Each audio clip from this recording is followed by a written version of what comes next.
Bapa kami yang di surga, kembali pada saat ini kami datang, kami bersyukur karena berkat dan anugerah Tuhan memimpin kehidupan kami. Khususnya pagi ini kami boleh sehat. Kami bersyukur Tuhan telah menyertai istirahat kami bersama keluarga kami. Sekali lagi kami ucap syukur juga Tuhan telah membiarkan kami untuk datang ke tempat ini beribadah. Yang berdoa untuk jemaatmu yang karena sakit tidak bersama-sama kami, kiranya Tuhan menjamah bagian tubuhnya. Sekali lagi kami ucap syukur kesempatan saat ini. Dalam nama Tuhan Yesus yang berdoa. Amin. Silakan duduk kembali.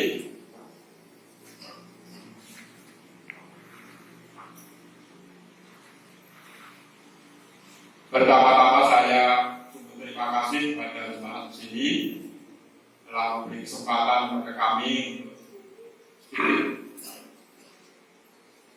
refreshing selama 12 hari. Saya bersyukur karena perjalanan kami boleh disertai Tuhan, walaupun pernah juga ada was-was. Karena begitu turun kereta itu disambut dengan hujan yang sangat deras.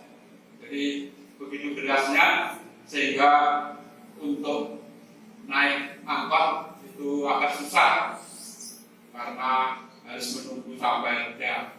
Nah, akhirnya dapat angkot yang besar itu elok, di sana itu ada bus, ada elok itu. Tetapi was-was ya, karena di elok itu awalnya mungkin hanya 6 orang, tapi setelah di tengah perjalanan itu diisi lebih dari 20 orang. Jadi ada yang berdiri, ada wajib luar biasa ya. Saya khawatir karena harus membawa anak kecil dan itu berdesak-desakan. Sampai di Wisma Rumah Sakit Baptis kami kurang lebih jam setengah 7 malam, dan kami langsung istirahat dan pulas baru ke rumah itu Rabu pagi. Saya bersyukur karena selama di Kediri 12 hari kami beribadah hari Minggu 2 kali, pagi dan sore di tempat yang berbeda, juga baca doa 2 kali, 5 kali termasuk doa bersama jemaat di tempat ini walaupun tempat online. Bersyukur semua karena di mana-mana sama. Jadi saya berarti mengunjungi 2 gereja, dikunjungi 1 orang pendeta, semua mengeluhkan tentang bagaimana pelayanan di masa pandemi ini. Tidak bisa berkunjung ke jemaatnya, hanya beribadah saja dan sangat terbatas. Bahkan hari Minggu tanggal 1 itu saya beribadah di gereja yang agak jauh dari rumah, kurang lebih setengah jam perjalanan. Itu khotbahnya itu hanya 10 menit saja, mungkin kurang. Tapi di dekat rumah itu ada gereja, juga khotbahnya sangat singkat.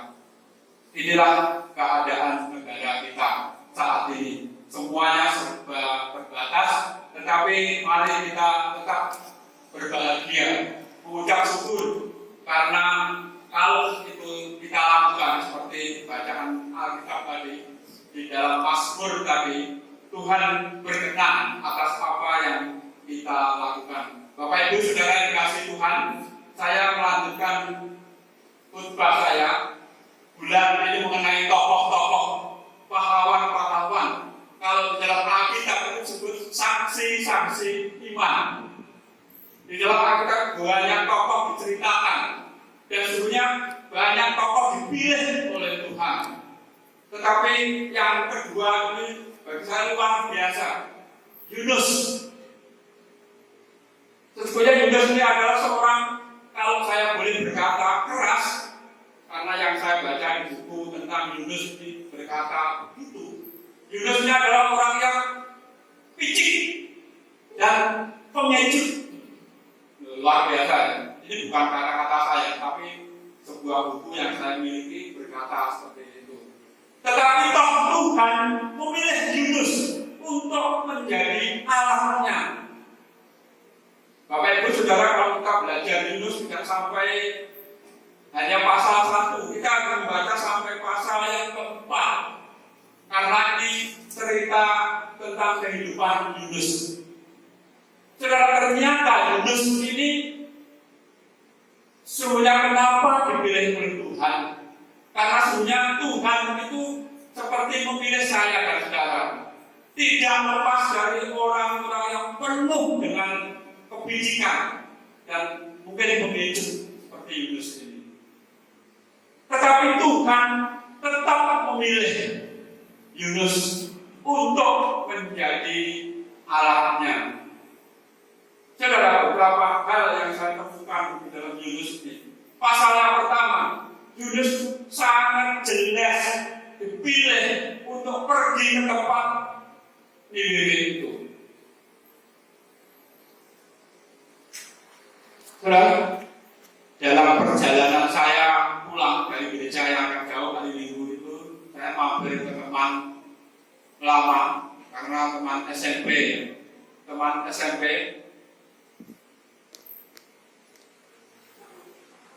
luar biasa teman ini, tidak berubah. Benar, kata-katanya, cara bicaranya, ya seperti itu. Bahkan dia bercerita ke saya gini, yang kamu itu sangat takut, masa ke rumah saya pakai masker? Dia berkata, tunjukkan pada saya ya, COVID ini seperti apa? Nanti tak duduk. Tidak pernah berubah. Cuma sejak SMP dia itu luar biasa, teman akrab dan tidak pernah lupa diri. Selalu ngomongnya itu ya asal ya seperti itu lah, seperti itu. Jadi tidak pernah berubah. Saudara, Yunus sekali lagi dikatakan orang picik dan pengecut. Mungkin Tuhan tetap memilih. Yang pertama, ternyata tujuannya Tuhan itu supaya Yunus mau berubah. Nah, ayat yang pertama, tugas Yunus itu sangat jelas. Dikatakan ayat yang kedua, bangunlah pergilah ke Niniwe, kota yang besar itu, berserulah pada mereka karena kejahatannya sudah sampai kepadaku. Berseru pada mereka supaya apa? Kota Niniwe bertobat. Surah Yunus yang saya baca dalam buku saya itu sama seperti kita. Tidak mau ada orang lain itu berbahagia. Tidak mau ada orang lain itu sukses. Inginnya yang sukses itu saya, keluarga saya, kelompok saya, orang lain itu no. Yunus seperti itu, saudara. Tidak mau orang-orang Niniwe yang jahat itu bertobat karena dia. Tidak mau. Tetapi akhirnya Tuhan membenturkan Yunus. Saudara, sangat menarik sekali. Dia dikatakan waktu bergejolak di kapal itu, dia ditanya, siapakah kamu? Allahmu siapa? Dia berkata, aku ini orang Ibrani. Aku ini orang Ibrani. Kata Ibrani, dia menyebut sesungguhnya aku ini orang Yahudi yang punya Tuhan Allah yang besar. Tetapi dia tidak pernah berkata, aku ini pengecut yang picik karena aku lari dari Tuhan. Dia berkata, aku ini orang baik, orang Yahudi yang punya Allah yang besar. Saudara, kebanyakan kita hampir seperti itu, seperti Yunus ini. Memang sangat jarang ya orang berkata, jangan saya karena saya kurang jahat. Menutupi terus menerus Dan akhirnya memang Yunus oleh Tuhan dibenturkan dengan masalah yang luar biasa. Tapi pasal kedua ingat, justru Yunus waktu terbentur dan dia masuk di ikan yang besar itu, dia berkata ucapan syukur Yunus. Kenapa Yunus mengucap syukur? Dia berkata demikian ayat ke-7 pasal 2, ketika sebuah kelenteng lesu di dalam aku, teringatlah aku kepada Tuhan dan sampailah doaku kepadamu ke dalam baitmu yang kudus. Saudara, dalam kehidupan yang mungkin terdesak, mungkin sangat menderita, apakah saya seperti Yunus ini teringat kepada Tuhan? Saya waktu bersih-bersih pastori, saya nggak tahu yang beli siapa, tapi ada buku kecil yang luar biasa. Judulnya itu Ingatlah. Sangat singkat, dan saya membaca sebagian waktu perjalanan saya membaca, dan buku itu luar biasa. Buku itu cerita tentang 10 perintah Tuhan. Kata ingatlah dan kuduskanlah dari Sabat di dalam 10 perintah Tuhan itu ada di tengah-tengah. Itu perintah yang keempat. Jadi kata ingatlah itu disebutkan bahwa ingatlah kepada Tuhan. 3, 2, 1. Dan segala peraturannya 5, 6, 7, 10 itu ingatlah, jangan ini dan itu. Saudara Yunus waktu menderita bersyukur, masih ingat kepada Tuhan. Ayat 9, tetapi aku dengan ucapan syukur ku persembahkan korban kepadamu. Apa yang merasakan akan ku bayar. Banyak ya orang kalau sedang terdesak itu seperti Yunus ingat Tuhan, dan Yunus itu memang ternyata berjanji nasarnya akan dibayar. Nasarnya apa? Yaitu perintah Tuhan untuk pergi ke kota Niniwe. Pasal yang ketiga dikatakan judulnya pertobatan Niniwe. Jadi Yunus itu walaupun memakai Tuhan yang walaupun memakai seorang Yunus yang biasa pada pengejut dan picik, tetapi mampu mentobatkan orang lain. Saudara, Tuhan bisa memakai kita. Siapapun kita, asal saya dan saudara punya komitmen untuk menyampaikan berita Tuhan. Mungkin yang kita sampaikan tidak seperti Yunus besar satu kota. Mungkin hanya seorang saja yang berkorban. Tapi tidak masalah. Asal saya dan saudara mau tetap seperti Yunus. Pasal yang keempat dikatakan Yunus belajar menginsafi bahwa Allah mengasihi bangsa-bangsa lain. Saudara, judul khotbah saya pagi ini berjudul mengingkari dan menginsafi. Di dalam Alkitab ternyata banyak sekali tokoh-tokoh Alkitab yang selalu mengingkari dan menginsafi. Karena minggu yang lalu baru bacanya lewat ritual tentang Habil itu dibunuh oleh kakaknya sendiri. Kehidupan kakaknya gimana? Karena memang kakaknya itu akhirnya juga dikasihi Tuhan. Bahkan kakaknya ketakutan Tuhan, bagaimana saya nanti kalau kesana dibunuh orang lain. Tuhan berkata, aku akan memberi tanda pada kamu. Orang yang membunuh kamu akan dibunuh. Kain pun dikasihi oleh Tuhan, dipakai oleh Tuhan untuk orang lain. Yunus pada pagi ini kita berbicara tentang Yunus yang akhirnya juga menginsafi bahwa orang lain itu ternyata memang memerlukan pertobatan juga. Karena saya bersyukur ya, waktu saya di desa saya ketemu orang-orang yang sudah sepuh-sepuh. Karena saya ketemunya orang buka rumah mertua saya itu Pak Edi yang tahu, tapi rumah saya buka rumah itu sudah sangat sepuh.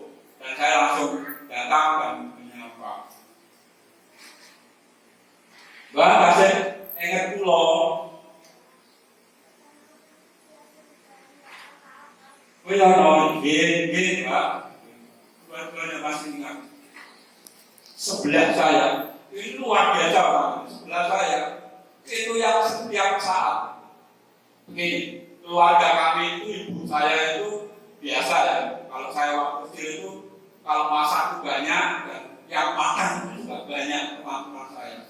Dan sebelah saya ini namanya Mbak Mimin ini seperti itu. Jadi dia selalu juga memasakkan kami anak-anak kecil itu untuk kami makan. Lawannya itu mesti dari saya, karena ibu saya itu apa aja dipelihara. Ayam, mentok, bebek, burung merpati itu ratusan kan. Bahkan waktu saya itu kelinci, bukan kelinci, marmut, tahu marmut itu yang tidak pakai telinga panjang. Itu setiap hari saya dengan teman-teman saya itu, karena pekarangan kami saya itu agak luas dan macam-macam setiap hari saya bersama teman-teman itu kalau saya nenek ketemu doro marmut bebek mentok di sebelah dan sebelah saya rumah ini yang masakkan nasi. Sebenarnya Mbak ini umurnya berapa? Masih sehat sekarang, umurnya 107. Luar biasa, kami sudah nggak ingat saya, nggak ingat. Saudara, saya selalu mengingat mereka, bagaimana kehidupan mereka. Mereka menolong saya, memperhatikan saya. Saudara, Yunus mungkin seperti itu, saudara. Yunus juga harus mengingat bahwa Allah tetap mengasihi dia, walaupun dia seorang yang tidak baik. Mereka juga setelah menobatkan Niniwe, Yunus itu juga sungguh-sungguh saudara. Waktu dia merasa kepanasan dan Tuhan menumbuhkan sebuah pohon yang menaungi, dia senang. Tapi waktu pohon itu mati, dia berkata, dia marah lagi. Dan akhirnya Yunus berkata, Tuhan, kabulkanlah nyawaku. Karena aku ini ternyata tidak lebih baik daripada nenek moyang. Saudara, kesadaran atau insaf itu harus kita miliki juga. Mungkin saya bicara seperti Yunus. Saudara, insaf atau kesadaran itu harus kita miliki. Seperti renungan yang ada di buletin ini, harapan pertobatan. Siapapun kita, maka kita memiliki pertobatan, meneliti, menginsafi kapanpun itu sebelum terlambat. Banyak cerita, saudara. Hati-hati, saudara. Murid Tuhan Yesus Yudas mengingkari, tetapi dia tidak pernah menginsafi, tidak pernah sadar, dan akhirnya bunuh diri. Saudara, Yunus walaupun orang jelek mungkin menurut manusia, tetapi tetap dikasihi oleh Tuhan. Ayat pasal 4 ayat 10 berkata demikian. Lalu Allah berfirman, engkau sayang kepada pohon jarak yang untungnya sedikitpun engkau tidak berjerih payah dan tidak engkau tumbuhkan, yang tumbuh dalam satu malam dan binasa dalam satu malam. Bagaimana yang berpenduduk lebih dari 120.000 orang yang semuanya tidak tahu membedakan tangan kanan dan tangan kiri dengan ternaknya yang banyak. Saudara, saya dan saudara tidak harapkan tidak seperti orang-orang Niniwe yang tidak pernah merasa berterima kasih. Kembali buku yang saya baca tadi, ingatlah, ingatlah.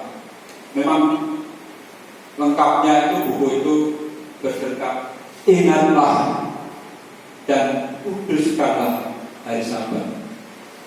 Ingatlah saudara. Karena apa? Karena hari Sabat itu penting dalam kehidupan kita. Supaya waktu saya dan saudara bersabat, bertemu dengan Tuhan di gereja yang bersekutu, kita ingat yang lain perintah Tuhan. Ingat yang lain perintah Tuhan. Dan yang pasti diharapkan saya dan saudara selalu ada pertobatan. Jangan merasa saudara dosa saya dan saudara terlalu besar. Jangan merasa. Yesaya berkata, sekalipun dosamu merah seperti kirmisi, akan menjadi putih seperti salju. Berarti apa? Tuhan itu mengampuni, asal saya dan saudara mau bertobat. Karena kadang-kadang saya waktu ketemu tetangga, luar biasa tetangga ini. Karena saya perhatikan, sangat rajin beribadah. Saudara, dia cerita pada saya, Pak Yon percaya COVID. Kalau saya sih percaya Pak, karena saya ini ya karena percaya, karena COVID ini nyata seluruh dunia, bahkan kalang kabut. Mana saya pakai masker, dan saya pakai masker itu bukan demi saya, tapi demi Bapak juga, demi Bapak. Kalau saya Pak Yusuf yang tidak percaya, karena apa saudara? Karena di lingkungan saya ternyata walaupun di desa saya sendiri nggak ada korban, sakit pun tidak ada. Makanya sangat ketat waktu masuk itu tidak boleh ada yang dari luar kota itu tidak isolasi mandiri. Saya begitu datang itu sudah di mana-mana ya. Biasa desa itu kan pintu masuk kan 4. Di pintu masuk 4 itu ada tulisan yang sama. Setiap orang siapapun mereka yang masuk desa ini pertama-tama harus lapor RT dan RW. Dan bisa lakukan. Pak, saya datang. Loh, ya harusnya langsung ke posko juga. Pak RT itu baca itu lapor ke RT atau RW. Nanti teruskan ke sana. Jadi kewajiban saya lapor ke Pak RT dan Pak RT yang teruskan itu ya Pak. Loh, berarti nggak baca. Sudah, mungkin kadang-kadang kita perlu mengingatkan orang lain. Saya memakai masker itu juga demi orang lain. Di Kediri itu marah cerita begini saja. Waktu ada orang sakit, itu marah saya nggak tahu persis, termasuk tetangga saya yang tidak percaya COVID. Dan dia percaya cerita itu. Di Kediri sana banyak sekali, walaupun korbannya tidak banyak, tapi orang sakit punya banyak penyakit dan bawa ke rumah sakit dan meninggal. Itu katanya, sekali lagi itu katanya ditanya ini oleh dokter, oleh pihak rumah sakit keluarganya, ini di-COVID-kan atau tidak? Ini di-COVID-kan atau tidak? Benar katanya kalau di-COVID-kan itu nanti keluarganya ada dana yang masuk. Ternyata termasuk rumah sakitnya, ternyata kalau menangani COVID lebih banyak, itu dana yang masuk lebih banyak. Dan cerita itu tersebar di lingkungan desa saya, termasuk bapak ini. Jadi dia nggak percaya kalau COVID itu ada, nggak percaya. Saudara, mengingatkan orang lain itu perlu dalam kehidupan kita. Entah orang lain itu percaya atau tidak, mari kita mengingatkan mereka supaya tugas saya dan saudara seperti Yunus ini, sejelek apapun kita mengingatkan itu hal yang penting untuk kehidupan saya dan saudara, supaya orang lain lebih hati-hati, dan orang lain mungkin diselamatkan. Saya ketemu banyak orang dan saya bersyukur saling mengingatkan. Banyak sudah selama 12, berarti saya di rumah itu berarti 10 hari, karena 2 hari harus isolasi mandiri. Saya ketemu 3 pendeta yang melayani sama-sama gereja baptis, dan keluarnya sama, tapi mengingatkan itu penting dalam kehidupan kita. Saya waktu datang di gereja saya dekat rumah itu dikatakan begini, kamu tadi pagi nggak ke gereja ya? Sama-sama pendeta bilang begitu. Tidak ke gereja ya? Oh salah pendeta, saya itu tadi datang ke gereja sana, namanya pendeta Nono itu. Sebenarnya saya tadi, ini gereja saya. Kalau kamu datang, maksud saya sore kamu harus ke surga. Tapi karena kamu nggak datang pagi, sore tidak ke surga. Saya tetap bersyukur. Jadi saya mengingatkan, walaupun kadang-kadang kita tidak tahu, tetapi mengingatkan itu penting dalam kehidupan kita. Jangan seperti Yunus ini mengingkari tugasnya. Pada tugasnya itu untuk mengingatkan orang lain. Ingatlah saudara, saya dan saudara memiliki tugas seperti Yunus. Sekali lagi, sejelek apapun saya dan saudara, Tuhan tidak masalah. Asal saya dan saudara mau saling mengingatkan. Kiranya Tuhan Yesus memberkati kita semua. Kita akan bersama-sama berdiri, dan sebelum kita berdoa, nanti siapkan lagu Tuhanmu memberkatimu.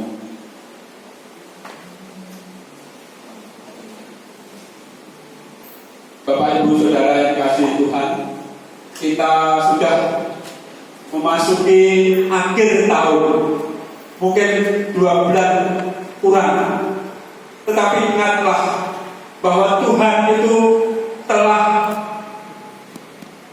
menyertai kita kurang lebih setahun ini. Walaupun mungkin dalam setahun ini kita susah payah untuk hidup dengan perilaku baru, tetapi jangan lupa Bapak Ibu Saudara untuk selalu mengucap syukur.